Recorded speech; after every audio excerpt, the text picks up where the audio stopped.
Welcome to My Hometown, the program that explores clubs, organizations, businesses, and issues across Nassau and Suffolk counties and sheds light on the different towns that are making a difference. Hello and welcome to My Hometown.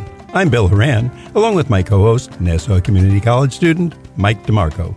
Today we want to introduce to you an organization that does some great work here on Long Island for healthcare workers facing the world's greatest health crisis to help build resilient communities and a healthier, more equitable world. I know that's a mouthful, Bill, but I am hopeful our two guests today can explain it much better than I ever could. I sure hope so, Mike, but it sounds important, especially in a post-COVID world. Let's welcome to our show Cassie Peppe and Dan LaConti, who are both crisis counselors with the organization called Project Hope.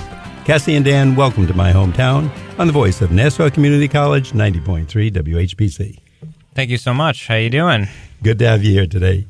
Folks, before we get into the questions about Project Hope, how did you both make it through the pandemic? So the pandemic was difficult at the beginning. I was just getting out of college, and I wasn't really sure where to go from then. I took a year off from working, and then when I got back into it, I applied for this job, and I got accepted. And since July, I've been working as a crisis counselor, helping others get through the pandemic, help them who've been impacted, and try to get them back on their feet.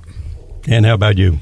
The pandemic, we've all been through a collective trauma.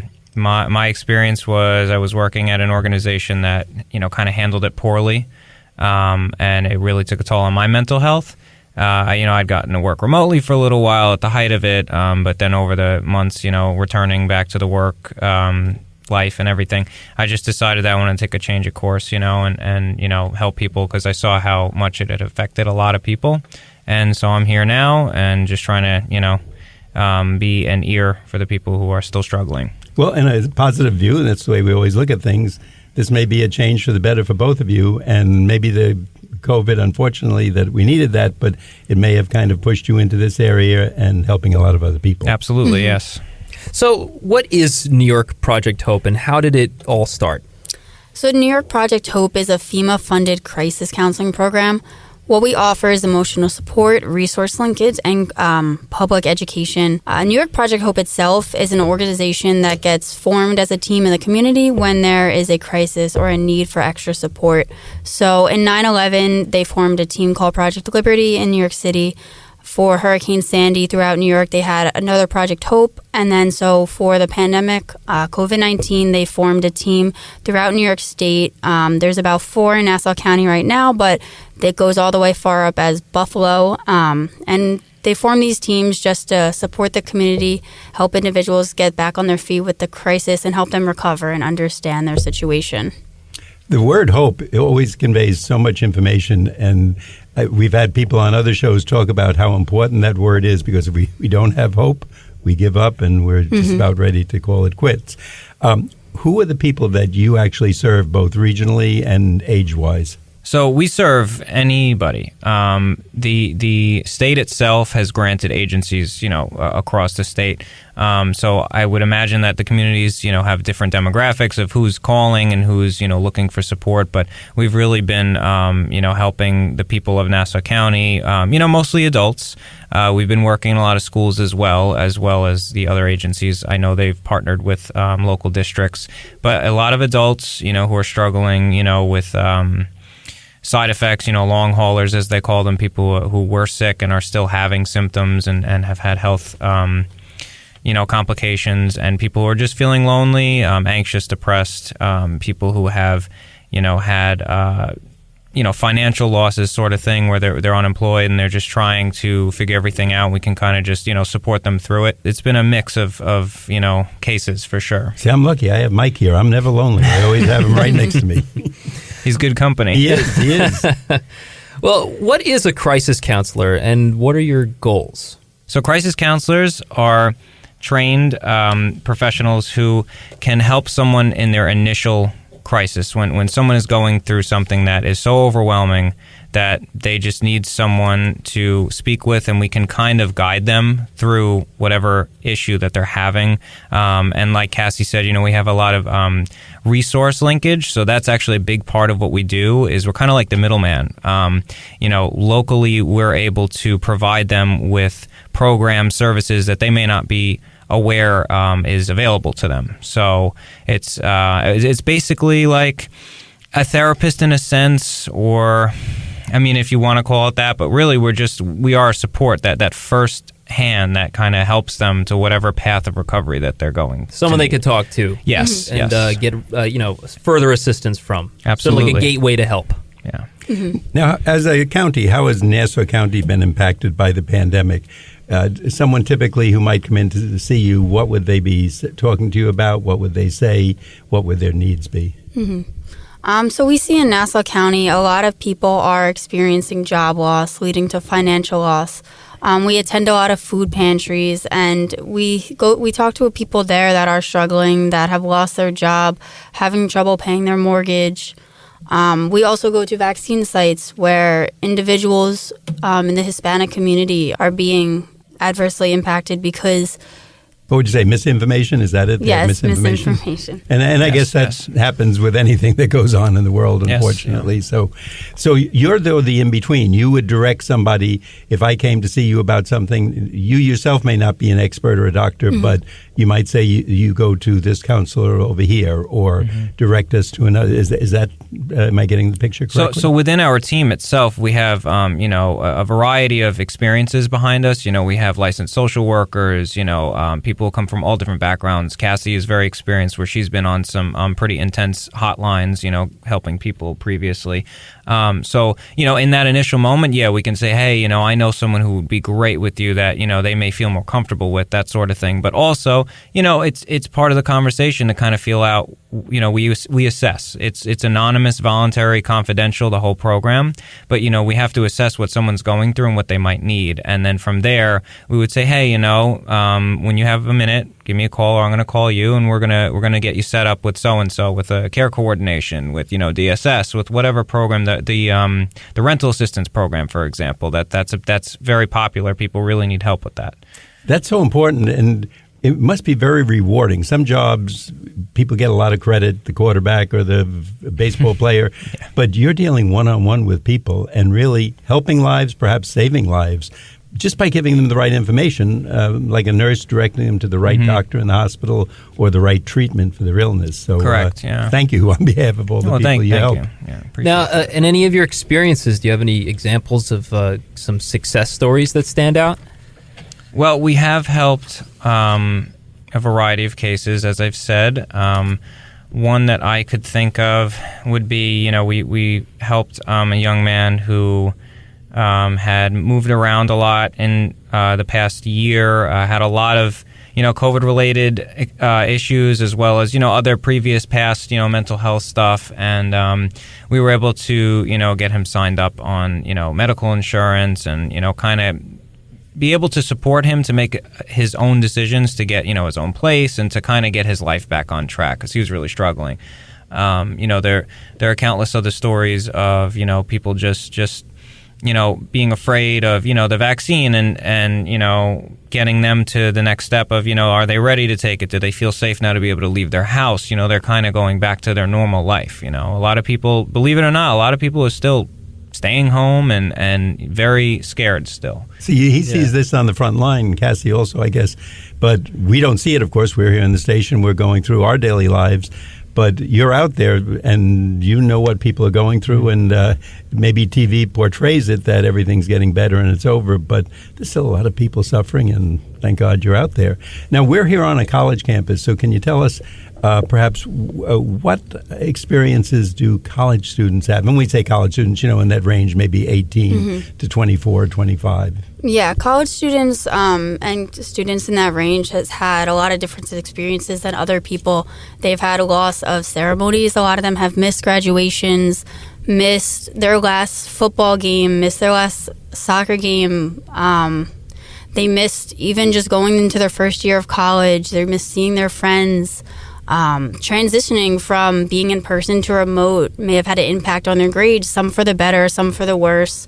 And now going back into in person again, maybe they did better, and now going back in person, they may be worried about doing worse, or vice versa. And even just college kids, many of them may have missed important doctor's appointments, even just appointments to get their hair did. Like, they haven't had that time for themselves because they've been so worried.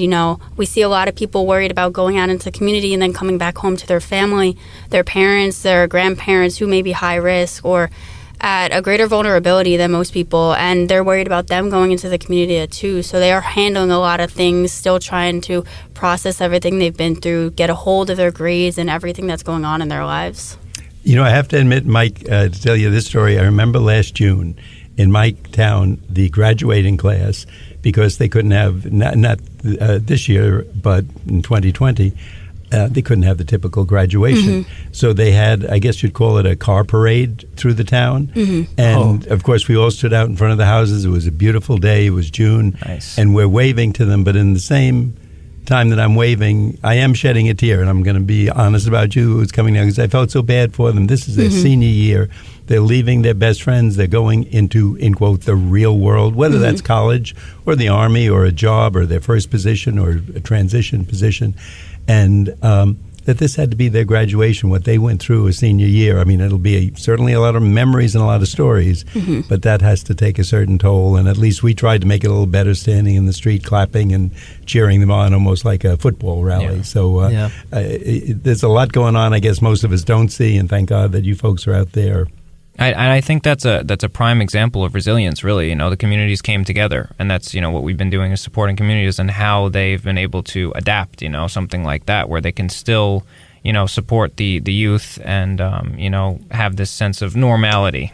Well, thanks for being out there. Just want you to know, we appreciate it. Even on the worst day, we don't know you up till today. We've just met, but you're doing a great job, and we appreciate it. Mike? Thanks. Well, I just want to say that you are listening to My Hometown on the Voice of Nassau Community College, 90.3 WHPC. My name is Mike DeMarco, along with Bill Horan, and today we are learning all about Project Hope, an organization that does some great work here on Long Island for healthcare workers facing the world's greatest health crisis to help build resilient communities and a healthier, more equitable world. Our guests today are Cassie Peppe and Dan LaConti, who are both crisis counselors with Project Hope. And so if someone were to call this helpline, what would they expect? What's the process when they actually call? Yeah, so when you call our helpline, you'll be in touch with a crisis counselor that's at our agency. We work out of the Mental Health Association in Nassau County and Hempstead. So we have our own specific helpline number. And you'll be connected with a crisis counselor that is trained. They'll help you understand and acknowledge your feelings and situations. And they'll help connect you to resources that you may need if you need some long-term assistance. We are a temporary program, which is why we have these long-term connections.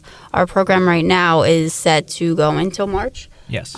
There is obviously an opportunity for an extension as the pandemic is continuing. People are still struggling. We're seeing a need for our project in the community.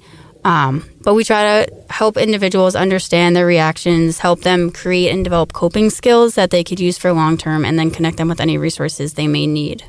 And if someone is just hearing our show right now, without coming to you, what are some suggestions you would give them, knowing the different people that come in to see you, and either, I don't want to say mistakes, but maybe they are unaware of some of the programs out there for them? What would you like to tell the audience and the people? I'd like to add that it's really just a conversation. It's humans helping humans. There's no pressure. It's not a clinical atmosphere at all. We're going to validate feelings. We're going to reassure them that they're not alone in what they're going through. I believe I said before, collective trauma. Everybody, we had our individual experiences, but as a whole, the communities, the country, the world, all experienced the same thing, really. And so, it's just about talking someone through, listening to them and, sharing some coping skills, that sort of thing. And really at the end of the conversation, most people kind of, they feel this sense of relaxation, and they kind of come back to terms with okay, I'm not alone, I'm doing okay, I appreciate this, I'm glad I called. Again, if people are listening to this, is there a fee for this? Is there a charge? Do you charge them? Yeah, so our program is completely free. It's confidential and We anonymous. love that word, free. So, yeah, Free anyone, for real, free. Okay, no, and that's great to know for people because, again, if they're struggling, it might be, I'd love to talk to them, but I can't afford that. These are people who know what they're doing. They lead me to a nurse, a doctor, a specialist. Yeah. So it's free. Yeah. Well, I mean, Yeah, our resource linkage is free. It's our taxpayer dollars going back into this program, from previous years. Of course, this is a state-run, FEMA-funded program. It's for the community. It's something that it's like the infrastructure. We actually put into this, and this is something that can come back and help us. And to anybody who's struggling, there's a saying, if you do what you've always done, you'll get what you've always got. And if things are rough or you're having a little problem, why not talk to Cassie and Dan, see what they have to say? They might have the perfect advice for you. And sometimes the information is just there, but we don't know it. And it's great that people like you out there are so knowledgeable about it, can direct somebody, and the problem might go away instantly, especially if it's another agency that can help them or some professional. So definitely take advantage of this. As Dan just said, you paid for it through your taxes, so get the benefit of it. Well, I know we've established that it's a nonprofit organization, but do you ever raise money through donations, and are you always accepting volunteers? Yeah, so our organization, we work out of the mental health of Nassau County. So people are able to donate to that agency. Project Hope itself does not accept donations, and in terms of volunteers, we don't accept volunteers. Okay. Everyone that works for Project Hope is an employee through New York State, and we are funded with FEMA. Now, do you partner with other organizations in the state or even outside the state if that's locally? Yeah, it's mostly locally for us. The beauty of the program was it started last year, April, May of 2020, and it started out as just the helpline in Albany. But what they were experiencing was people were calling from Levittown, for example, or Hempstead, and people in Albany, they're answering the phone and they don't know the area. They don't know what resources are available to them. So they granted all these agencies across the state locally because they had people on the ground who knew the people, knew the area, knew the services that were available. So we partner up with, other nonprofit organizations, food pantries, religious organizations, the schools, vaccine sites. We were working with Northwell Health at one of their sites for many months, which I believe we're still doing. We've really been all over, honestly, from south to north shore of Nassau County, because that's our area specifically. There's areas in Suffolk and also in Nassau.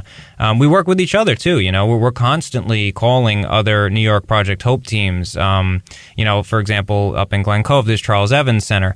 They will find an event and say, this is not our area, do you want it? And we'll do the same. We're constantly, because it's not about numbers, it's not about a competition of what agency does the best. It's about, this makes the most sense, this is going to be the most effective in this community. It's like a mutual assistance for everyone. It's a common mission, Yeah. How important is mental health when it comes to our healthcare workers? I think it's first and foremost the most important. If you're struggling yourself, you took a career to help other people. If you're having a hard time, you're gonna start to see that in your work. You want to be able to help people. You need to be the best that you are. And I think it's the most important. And that's why we're hosting a support group via Zoom for healthcare workers, frontline workers. I mean, this could be anybody in the healthcare system. It doesn't have to be, necessarily nurses or doctors, anybody who's dealing with, who has dealt with, firsthand, right in their face, the pandemic. We've been working with the support group to try and help people, realize, to process what they went through, to accept things that have happened and, that things were out of their hand, because a lot of the time there's all this responsibility for them. That they have to take care of people. And we all saw what happened. They were overwhelmed and, things were not, it was out of their control.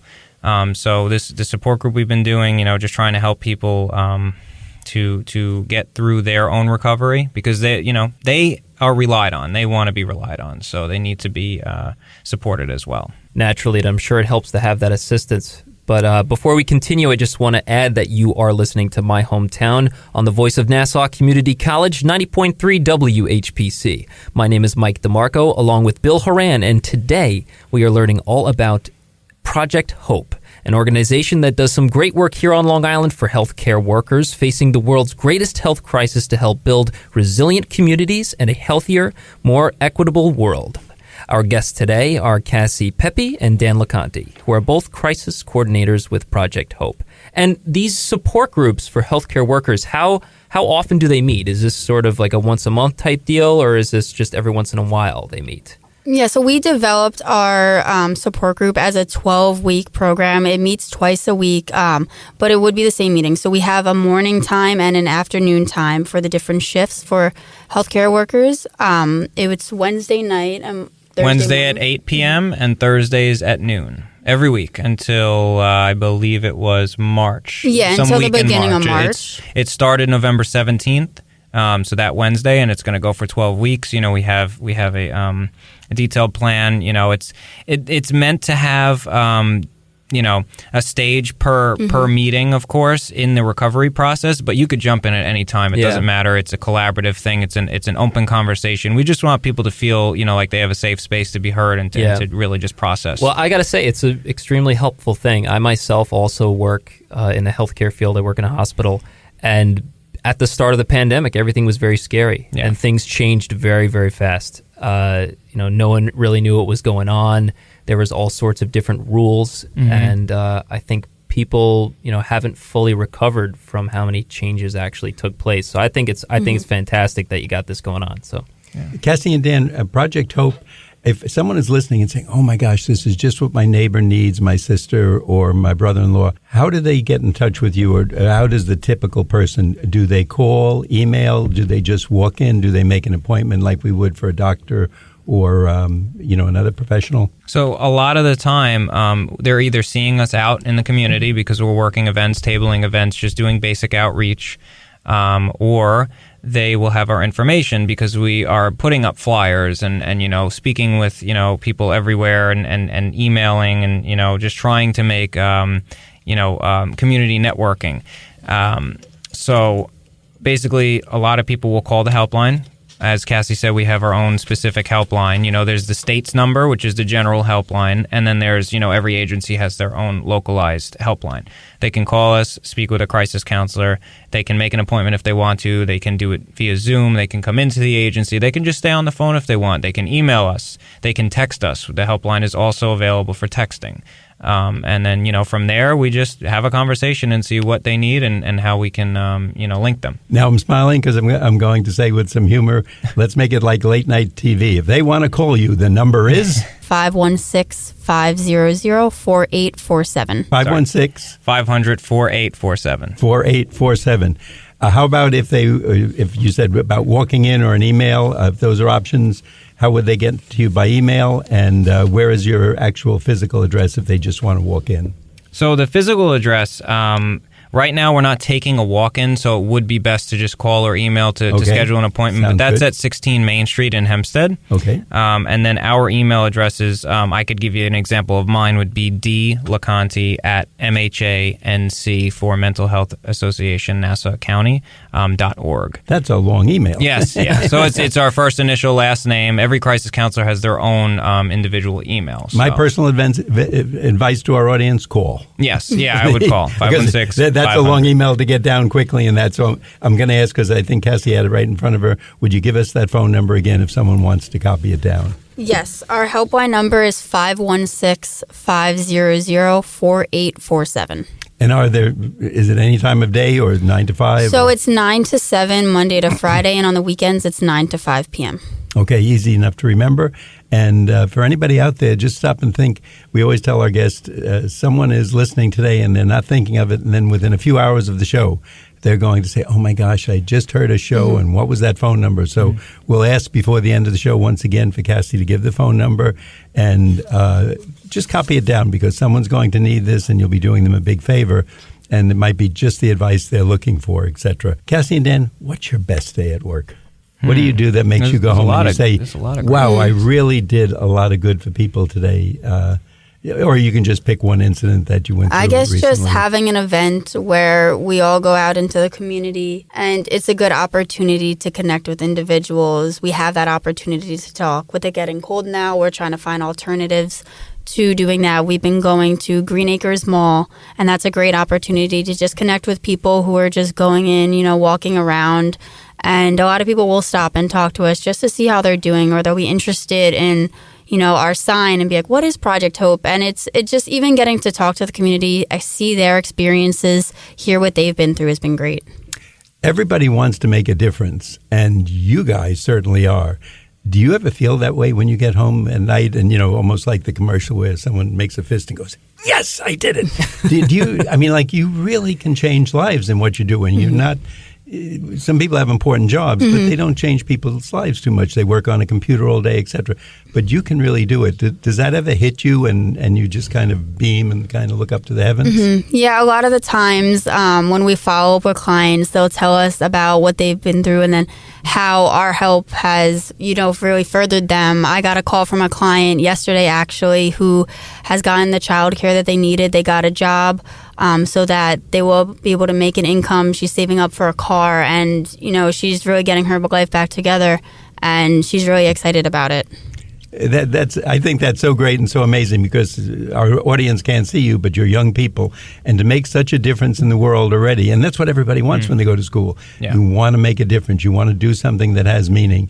Dan, did you have any different experiences or people like that? It's just satisfying to really see you can actually see the work that you're doing with people, that there is a beginning, a middle, and an end to a lot of these people's personal recovery. And it is very satisfying. And honestly, I love my team. I love working with the crisis counselors. They're all very, very caring, talented, wonderful people. And we get along well. We work well. And we just, we're doing great for the community. If you love what you do, you never work a day in your life. It's true. It's very true. Mike? And when it comes to Project Hope, what's one thing that you'd want our audiences to take away from the project? Just don't be afraid to call. You're not alone. There's no pressure.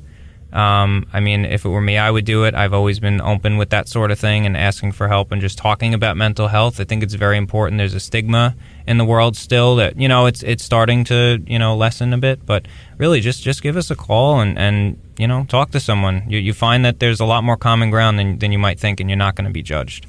Cassie, before we wrap up, once again, I'm going to ask you to give that phone number to people and the physical address of where you're located. So our New York Project Hope is located at 16 Main Street in Hempstead out of the Mental Health Association of Nassau County, and you can reach our helpline at 516-500-4847.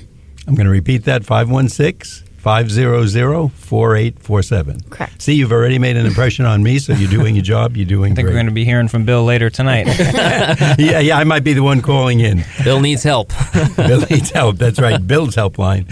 I want to thank our guests today, Cassie Peppe and Dan Laconte, who are both crisis counselors with Project Hope. Folks, thanks so much for all the work you do on behalf Thank of you for everybody having in us. Nassau. It's our pleasure. Yep.